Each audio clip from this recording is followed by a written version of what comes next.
우리 한번 인사하겠습니다. 예수가 그리스도 되십니다. 우리 한번 더 인사드리겠습니다. 그리스도께서 모든 문제를 완전히 끝내셨습니다.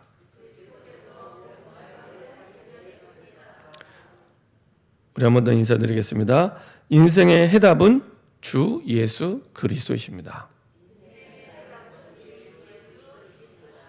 네. 지난주에는 제가 잠시 원주에 다녀왔습니다. 그쪽에 이제 잠깐 예배 인도를 하기 위해 원주를 다녀왔는데 이제 가서 예배를 인도하고 이제 돌아오면서 어떤 청년하고 잠깐 통화를 했어요. 통화를 하는데 이제 여러 가지 이제 얘기를 하다가 이제 어떤 대학생 후배 대학생 얘기를 이렇게 하더라고요. 그러면서 이제 이 친구가 요새 아마 이렇게 좀 낙심이 되고 좀 이렇게 믿음이 흔들리고 있는 것 같습니다. 이 친구가 모태신앙인데 이제 그 교회 활동을 열심히 했어요. 뭐 찬양팀, 성가대, 그 다음에 여러 가지 활동들을 참 많이 했어요.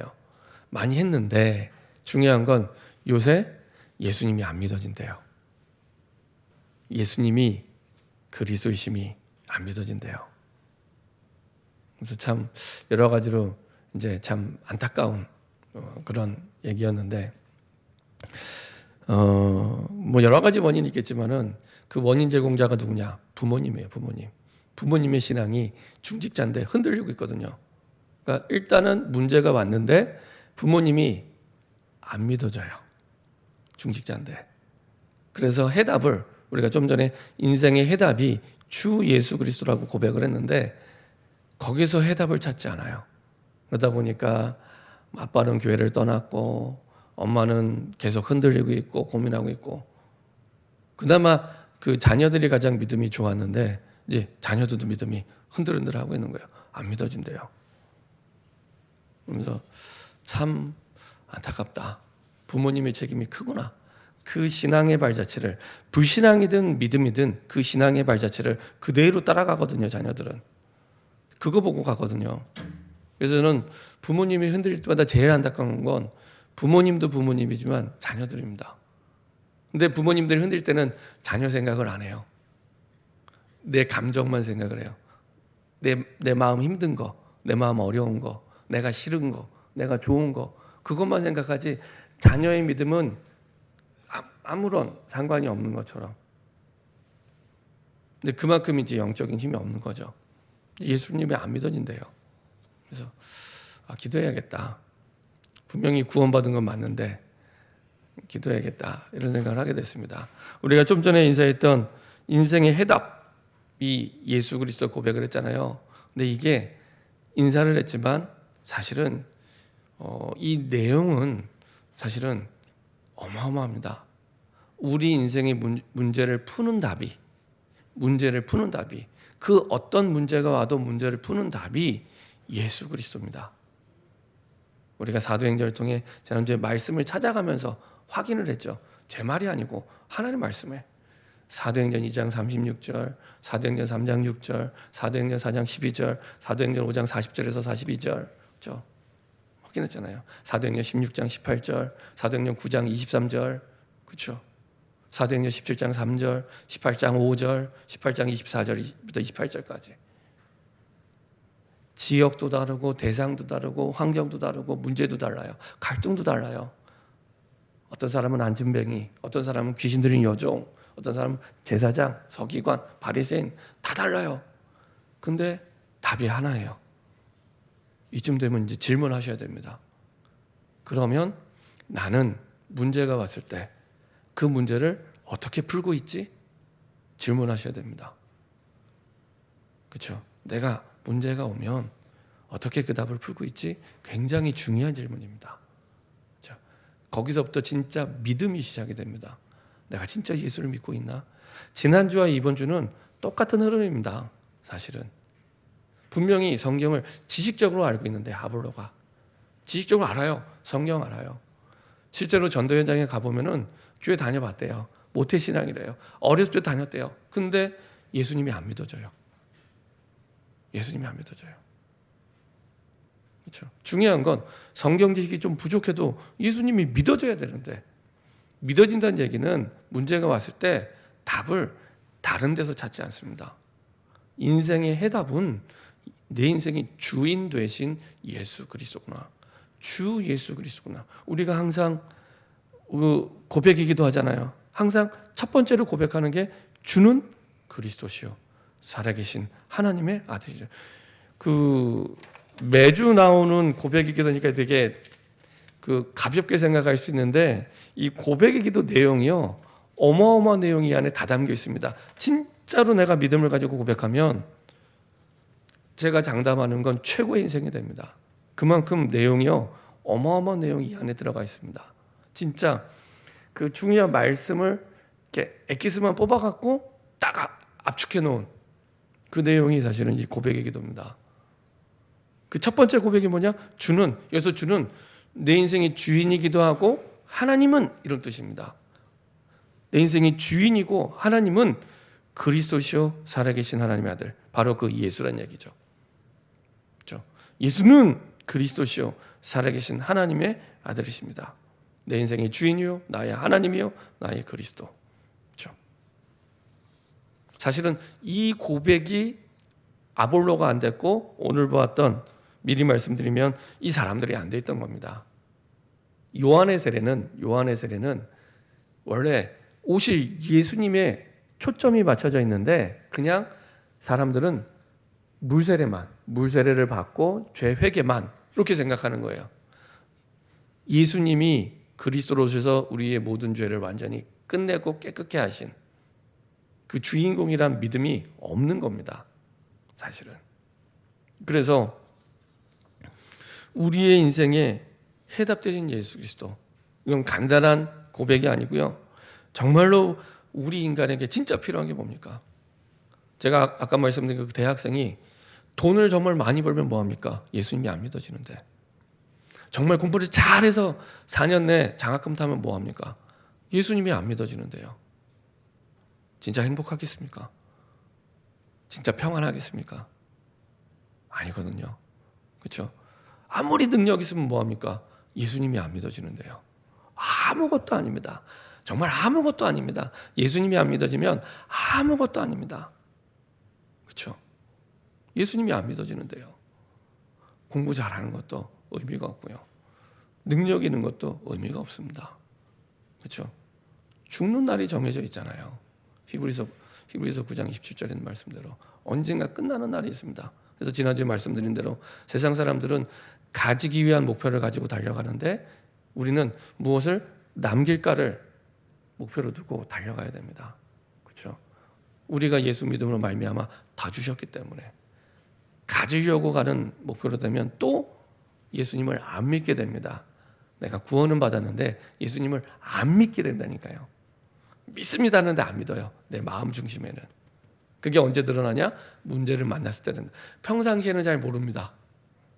문제를 만났을 때, 문제를 어떻게 풀어가는지 과정을 보면 내가 예수를 믿는지 안 믿는지가 드러나게 됩니다. 그래서 문제가 왔을 때 불신자에게는 그게 망하는 길이 됩니다. 그 문제가. 그렇죠? 창세기 6장에 홍수가 났을 때 방주 안에 있는 사람들에게는 그 물 때문에 배가 뜨게 돼요. 근데 방주 밖에 있는 사람은 그 물 때문에 죽습니다. 문제가 오면 사실은 방주 밖에 있는 사람들에게는 그게 망하는 길이 됩니다.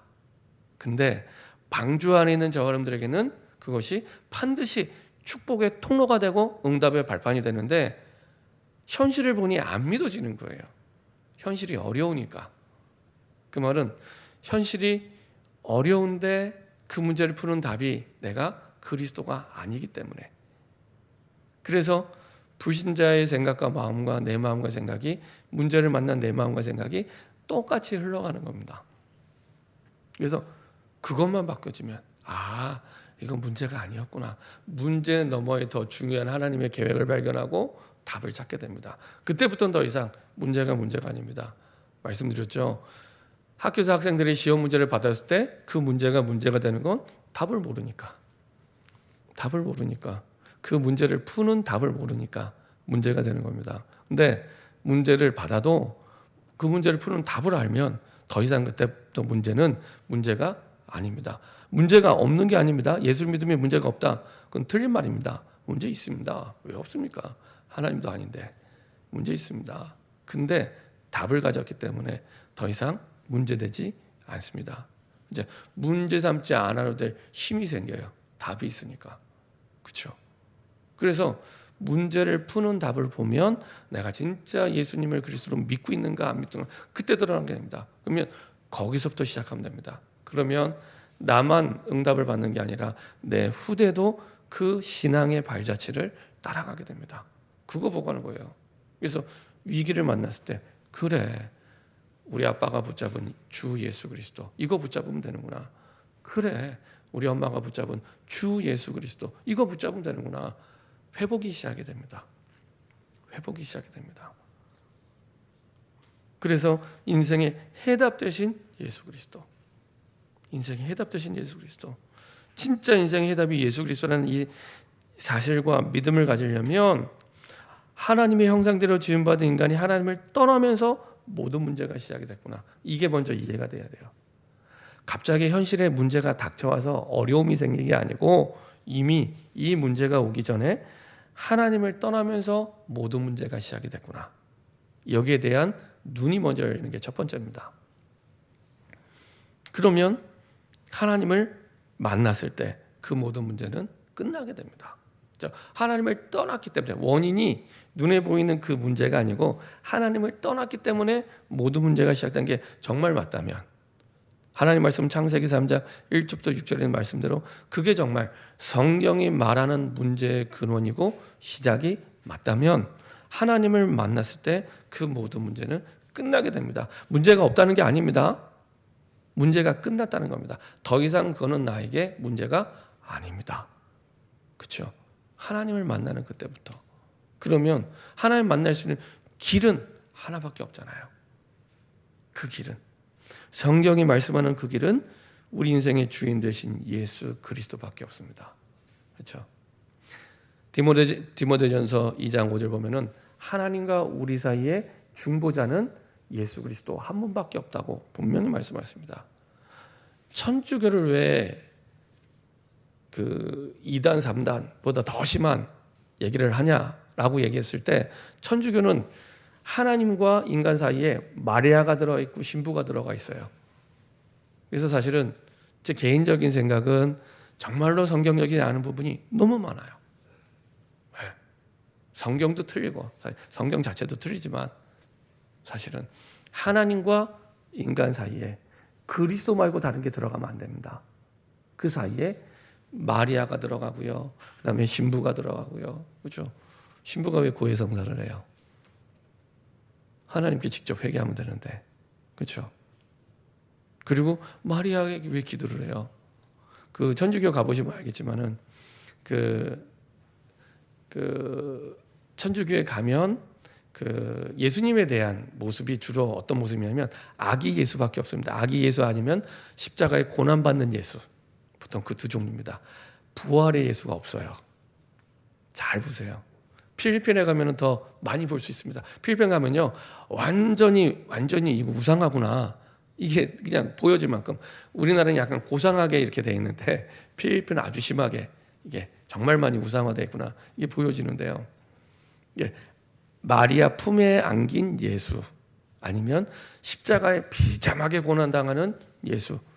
그래서 이렇게 예수님 이렇게 달려있는 걸 십자고상이라고 얘기하잖아요. 그런 예수만 그립니다. 부활의 예수가 없어요.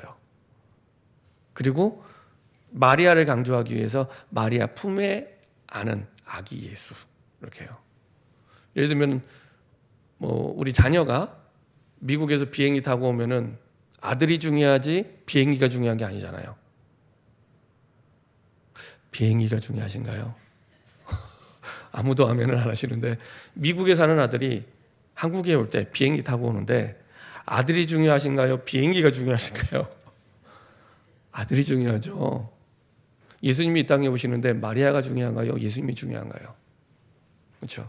그 얘기입니다. 그래서 마리아가 죄 없이 태어나고 승천했다고 그 천주교의 4대 기념일 가운데 그게 있습니다. 성모 승천 대축일 여름에 하는.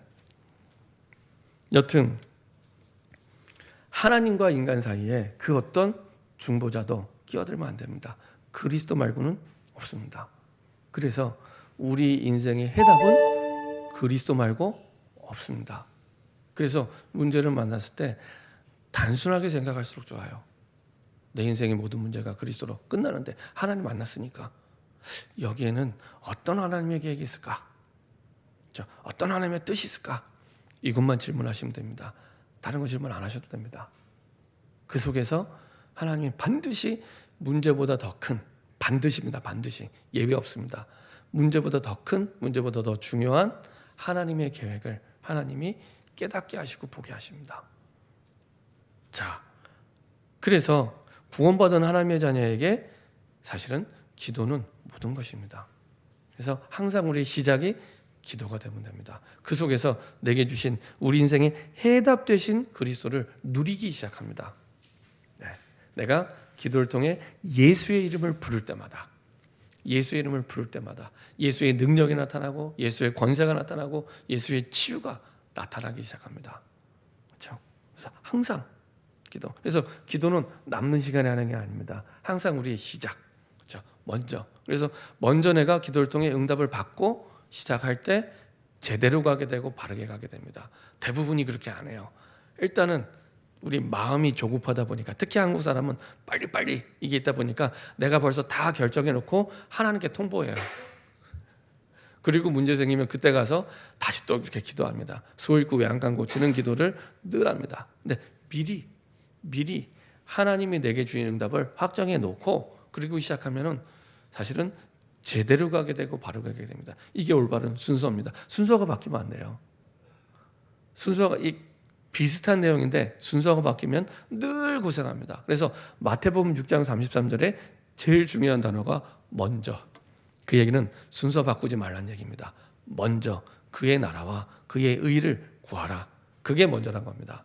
뭐라든지 학생들이 대학 들어갈 때 점수 보고 하지 말고 먼저 그의 나라와 그의 의를, 대학생들 졸업하고 직장 갈 때 자기 형편 실력 그거 참고하고 기준은 먼저 그의 나라와 그의 의를 구하라. 그것 때문에 하라는 거예요. 그리하면 어떻게 하신다고요? 이 모든 것, 하나님께서 우리의 필요한 거 다 하신대요. 이 모든 것을 너희에게 더하시리라. 이렇게 말씀하십니다. 비슷한데 순서가 바뀌어서 대부분 고생합니다. 순서가 바뀌면 안 됩니다. 그래서 기도를 통해 먼저 응답을 받고 우리의 인생과 삶을 말씀으로 편집할 때 드디어 그 사람은 가는 곳마다 세상 살리는 플랫폼이 됩니다. 그 사람이 있는 곳이 세상 살리는 플랫폼입니다. 지역이 있으면 그 지역이, 직장이 있으면 그 직장이 세상 살리는 플랫폼이 됩니다. 성경에서 창세기 12장에 다른 말로 하면은 복의 근원, 이 사람 때문에 복이 되는 거예요. 가정이 이 사람 때문에, 사실은 나 때문에 우리 가정이 복받고 있는 겁니다.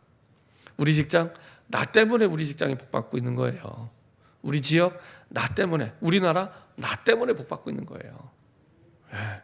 자부심을 가지고 확신 가져도 됩니다. 제 말이 아니고 창세기 12장에 나 때문에, 우리를 복의 근원, 이삭은 셈의 근원을 붙잡고 가기 때문에 싸우지 않고 이기잖아요. 그죠? 싸우지 않고 이기는 근원을 가지고 사실은 움직이고 응답을 받게 됩니다.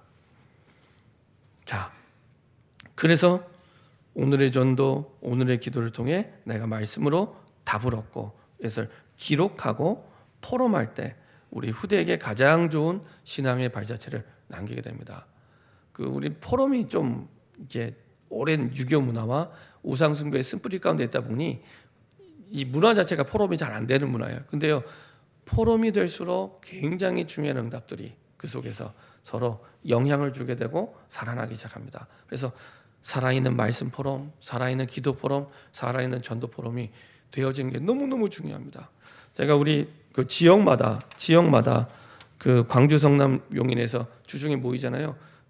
기도도 너무너무 중요합니다. 중요한데 포럼이 너무너무 중요합니다. 포럼이 올바르게 돼야 기도 제목도 제대로 붙잡게 돼요. 내가 기도 제목과 말씀을 놓치고 있다가도 포럼을 들으면서 회복이 되기 시작합니다. 모임이 중요한 건 5사람 가운데 한 사람만 제대로 응답받고 포럼을 해줘도 4사람이 영향을 받게 됩니다. 4사람이 살아나는 거예요. 제일 빨리 살아나는 거예요. 혼자 있으면 사실은 계속 동굴을 파고 들어가면서 사실은 누워 있을 텐데 그 자리에 나오기만 해도 함께 살아나는 겁니다. 함께. 그래서 마가다락방에 모인 거잖아요. 120명이. 그렇죠? 그 모임, 그 응답을 누리자는 겁니다. 그래서 현장에서 이렇게 모일 때 가장 빨리 회복이 되고, 그때 무엇을 통해 회복되냐? 살아있는 말씀 포럼, 살아있는 기도 포럼, 살아있는 전도 포럼. 야, 나는 주일날 말씀을 귀뚱으로 들었는데 진짜 말씀이 맞구나, 말씀이 답이구나, 말씀대로구나, 이게 확인이 되는 거예요. 이게 확인이 된 거랑 그냥 듣고 끝나는 거랑은 하늘과 땅 차이입니다. 말씀을 대하는 자세가 달라집니다. 그렇죠? 하늘과 땅 차이입니다. 말씀이 살아있구나. 히브리서 4장 12절에는 말씀대로 하나님의 말씀은 살았고 활력이 있어. 거기는 살리는 힘이 있습니다. 활력이 있어.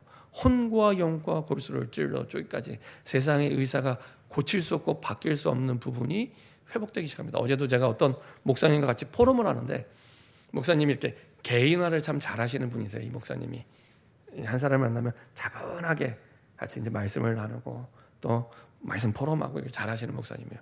그러면서 이제 여러 가지 포럼하면서 이렇게 그냥 말씀을 전하고 말씀을 포럼했는데 이제 사람이 치유되는 부분들을 본인이 쭉 간증하시더라고요. 그래서 그렇지.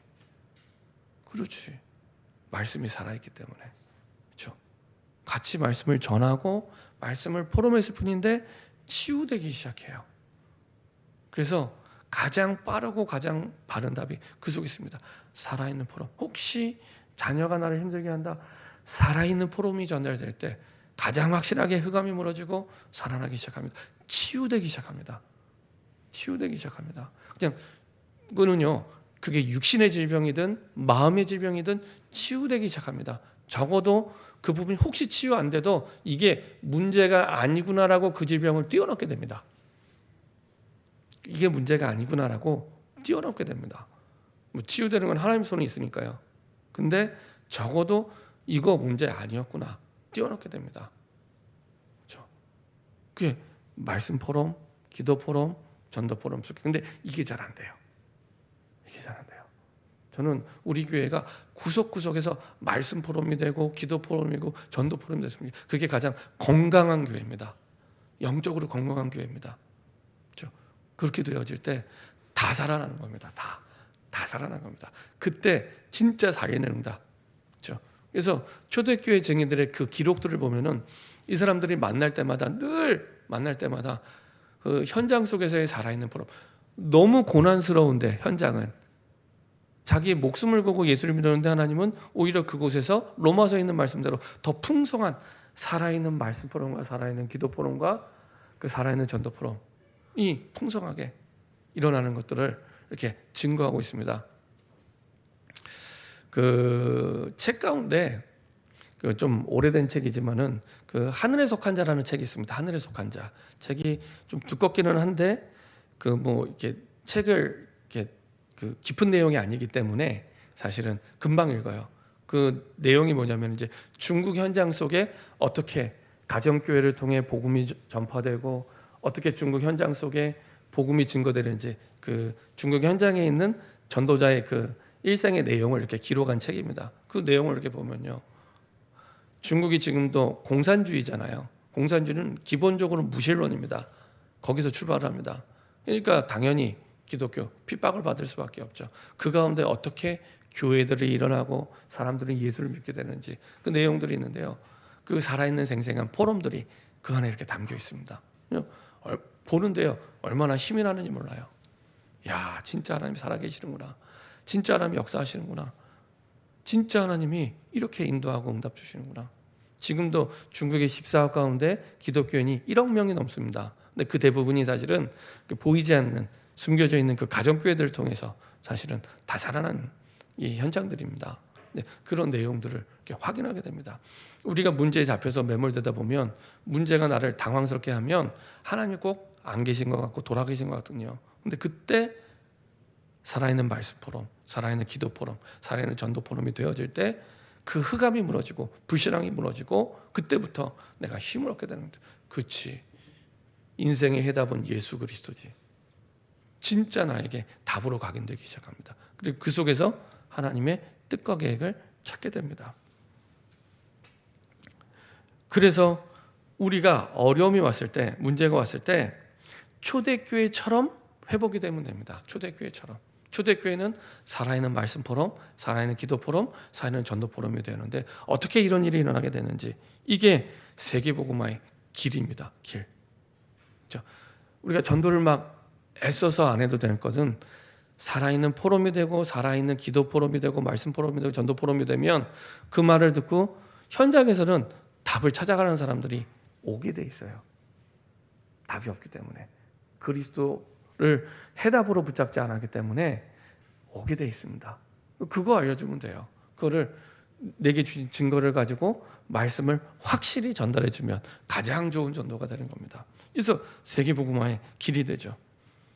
역시 지난주처럼 아볼로처럼 요한의 세례만 알고 있었는데 이거는 세계복음화 불가능하죠. 왜냐? 요한의 세례만 알았다는 것은, 요한의 세례의 본질적인 의미는 죄에 대한 회개와 예수 그리스도를 믿는 믿음, 오실 그 예수를 그리스도로 믿는 믿음이 원래 요한이 세례를 줬던 이유고 내용인데 반쪽만 알고 있었던 거예요. 반쪽도 아니죠. 제대로 몰랐다는 거죠. 그냥 물에 담갔다 꺼내는 죄의 회개만, 그래서 물 세례만 알고 있는, 성령 세례는 모르는 이런 상황이었습니다. 그래서 바울이 오늘 봤던 말씀에 사람들에게 질문하죠. 먼저 사람들을 만났을 때 너희가 믿을 때 성령을 받았느냐? 너희가 믿을 때 성령을 받느냐? 여기에는 진짜 예수가 그리스도임을 믿냐? 그 내용이 포함되어 있는 내용입니다. 너희가 믿을 때 성령을 받았느냐? 이르되 아니라 우리는 성령이 계심도 듣지 못했다나 안 믿고 있었던 거죠. 왜냐? 아볼로가 에베소 지역에 있다가 고린도로 갔잖아요. 에베소 지역에서 회당에서 가르쳤던 사람입니다. 근데 아볼로가 몰랐잖아요. 그럼 당연히 가르침 받은 사람들도 대부분 몰랐겠죠. 대부분의 에베소의 사람들, 그것도 회당에 묻던 사람들이 대부분 몰랐다는 얘기입니다. 그래서 바울이 질문한 거예요. 너희가 믿을 때 성령을 받았냐? 믿을 때 진짜 예수는 그리스도 되심도 믿고 있냐? 아니라 우리는 성령 계심도 듣지 못하느라. 이 대답을 하게 된 거죠. 이제 두 번째 질문하죠. 그럼 너희가 무슨 세례를 받았느냐? 두 번째 바울의 질문입니다. 요한의 세례니라. 근데 그 요한의 세례도 제대로 이제 그 내용을 이해를 못한 거예요. 죄에 대한 회개만 생각을 했지 오실 그리스도에 대한 믿음을 안 가지고 있었던 겁니다. 분명히 세례 요한은 오실 그리스도를 예비하기 위해 온 사람이었고, 그걸 준비하는 사람이었고, 그 믿음이 있었는데 사람들은 그거를 이제 못 붙였죠. 근데 이해는 됩니다. 그 당시에 워낙 이 세례 요한의 이 세례가 파격적이었거든요. 율법을 지켜야만 구원받는다는 그런 틀 속에 있던 사람들에게, 아니야, 율법을 지킨다고 구원받을 수 있는 거 아니야. 세례를 받으면 구원받을 수 있어. 이거는 완전히 틀을 깨는 파격적인 내용이었습니다. 그러다 보니 실제적인 그 속에 감추어진 이 죄에 대한 회개는 예수가 그리스도심을 믿어질 때 제대로 할 수 있게 되는데 그걸 놓치게 되죠. 자, 그래서 아볼로와 제자들에게 던진 메시지가 같아요. 요한의 세례. 그래서 성령 세례에 대해서 얘기를 해줍니다. 사도행전 1장 1절에 바로 그 그리스도, 예수님을 만나는 그 갈보리산의 세례, 예수님이 그리스도 되심을 믿는 믿음의 세례, 이거 받아야 된다. 사도행전 1장 3절 부활하신 주를 만나는 감람산 세례, 이걸 통해 하나님의 나라가 임하는 거야.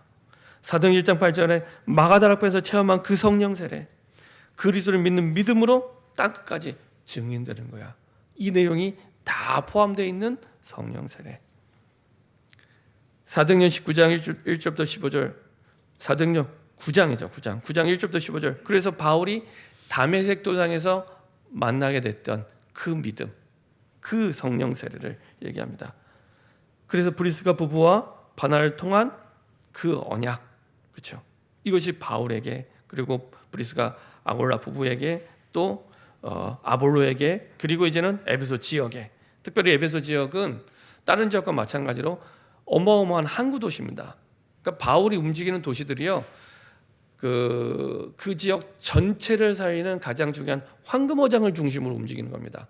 마게도냐 첫성이었던 그 빌립보, 그다음에 마게도냐 지역의 수도였던 데살로니가, 그다음에 굉장한 항구 도시였던 고린도와 에베소. 그러니까 큰 지역 전체를 살리기 위한 가장 중요한 황금어장.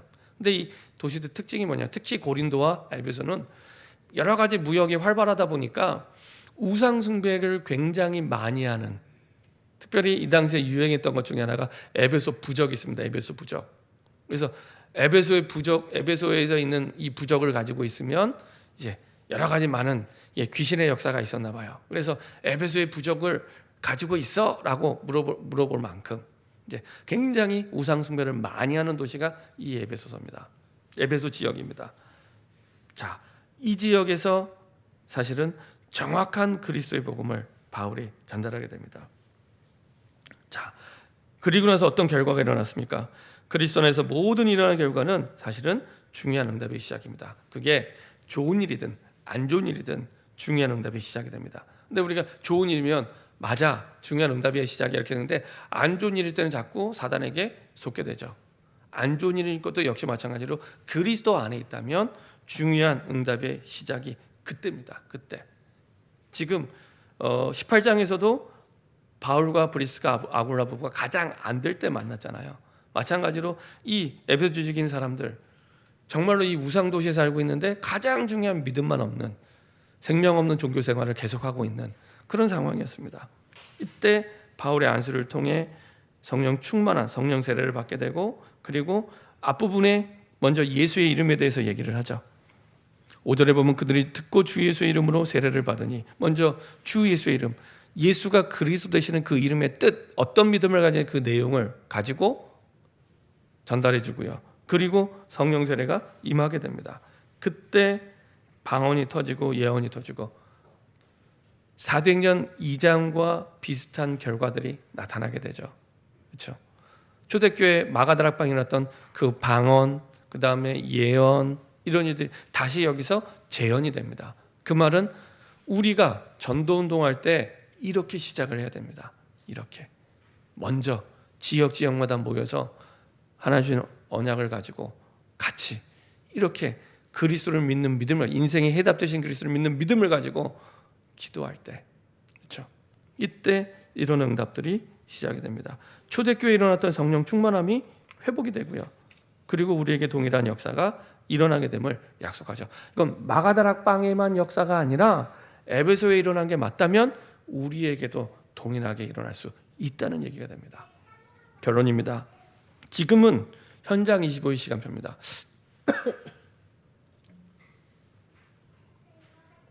저는 지난번 대만 캠프 이후부터 올해에는 현장 속에 하나님이 나를 넘어서 역사하기 원하시는구나, 응답 주기 원하시는구나, 이 부분을 계속 하나님이 마음에 믿음을 주시고 확신을 주세요.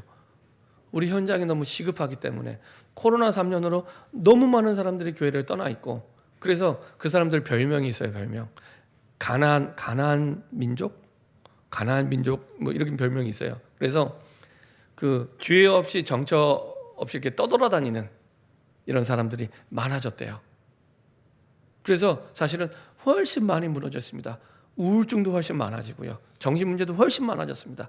특히 아이들도 굉장히 많아졌습니다. 그래서 너무 많이 무너져 있거든요. 그래서 하나님이 지금 올해는 현장에 응답의 시간표를 주시구나. 응답의 시간표. 그렇죠? 그래서 진짜 올해 제대로 전도운동과 그 축복을 누릴 수 있는 시간표가 됐구나. 그래서 지금은 현장 25일 시간표입니다. 우리 현장은 갈급하게 복음의 답을 기다리고 있습니다. 틀린 해답을 가지고 계속 반복적으로 무너지고 있습니다. 틀린 해답을 가지고, 그리스도가 인생의 유일한 해답인데 그리스도 말고 다른 해답을, 틀린 해답을 계속 찾고 있습니다. 그래서 먼저 우리가 성령 충만을 누리게 되면 하나님은 우리 현장 속에 이 에베소서 일어난 응답과 역사를 시작하게 하십니다. 사실은 다음 주에 보겠지만 에베소의 전도운동이, 바울의 3차 전도운동이 바울 전도운동의 가장 큰 역사와 응답을 하나님이 보게 하십니다. 시작은 나를 부르신 지금 그 현장에서 기도로 시작하시면 됩니다.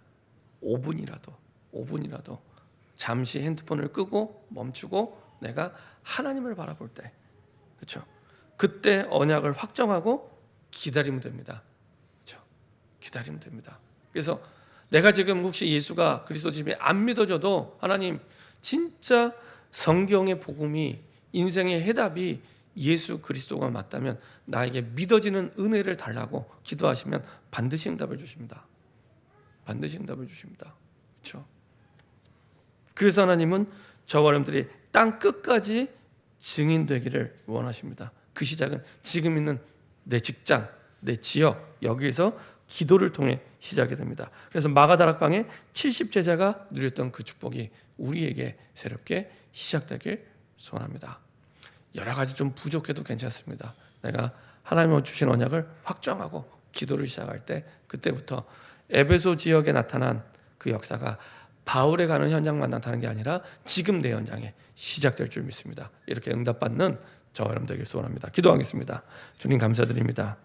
우리에게 시대를 살 현장 25의 시간표를 주심을 감사드립니다. 지금도 우리의 현장은, 나의 현장은 갈급하게 인생의 해답 되신 주 예수 그리스도 복음의 답을 기다리고 있는데 다른 말 하지 않고 누구도 얘기해 주지 않은 인생의 해답 되신 주 예수 그리스도가 증인의 고백으로 전달될 수 있도록 먼저 우리에게 성령의 충만함을 허락하여 주옵소서. 마가다락방에 역사하신 70제자의 축복을 누리게 하여 주옵소서.